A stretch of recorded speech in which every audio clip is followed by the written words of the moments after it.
Are Doom-Flayers any good in patch 6.1.5?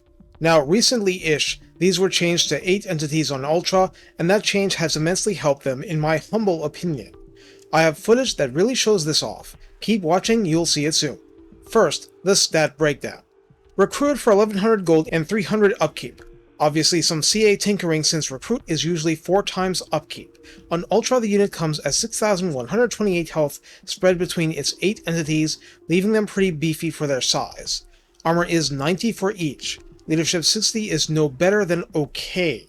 Speed 72 and Char Speed 98 are just like the Doom Wheel.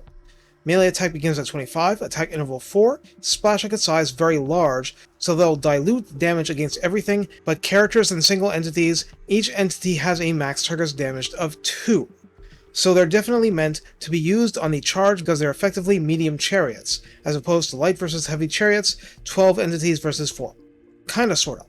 Melee defense of 26 is a marked decrease versus the Doom Wheel. Weapon strength comes at 60. Split base 15 and armor piercing 45, and remember this is diluted between 2 targets usually, but the bonus versus infantry of 35 is Great Horned Rat God tier level, 1-upping the mammoths by 1 point. In other words, melee attack 60 versus infantry at rank 0, weapon strength 95 with 75% of it AP. Charge bonus is 40, and mass is 1500 per entity, and this is where the magic truly begins. The unit has the Causes Fear trait and has a passive ability, active whenever in melee, called the Best Defense, for plus 24 armor when in actual melee, where it should be because it has no ranged weapon whatsoever, unless you count creative insults. Damn you.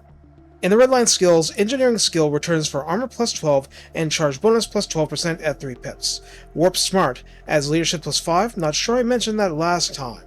Bonus versus infantry an extra plus 5, and spell resistance 15%. In the tech tree, they can't blame their tools, and endgame tech grants armor plus 10 and weapon strength plus 10%. This is for all factions, not Iket's Workshop.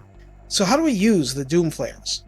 The thing is, their models are so small, 8 of them help each other out quite a bit. Even in pitched melee, the spinning animations do a good job of catching a couple of targets.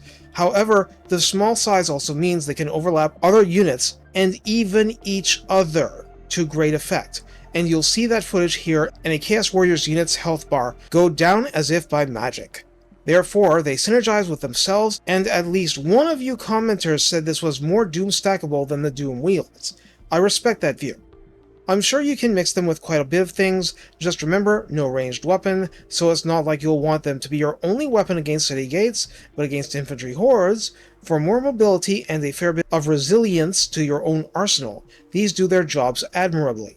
And while it's a safer job than being a frontline clan rat, it's just a different kind of risk, with more prospect for carnage before going down. Don't be too safe with the unit. That's missing the point. Also, the gigantic bonus versus infantry might make you forget that the lack of this against cavalry or monsters is pretty crippling, but armor piercing is armor piercing, and damage is damage. Sometimes you just need the armor to tank for you for a while. Stuff happens, deal with it. Take care, and have fun slicing and dicing as you race your enemies to victory through their chests.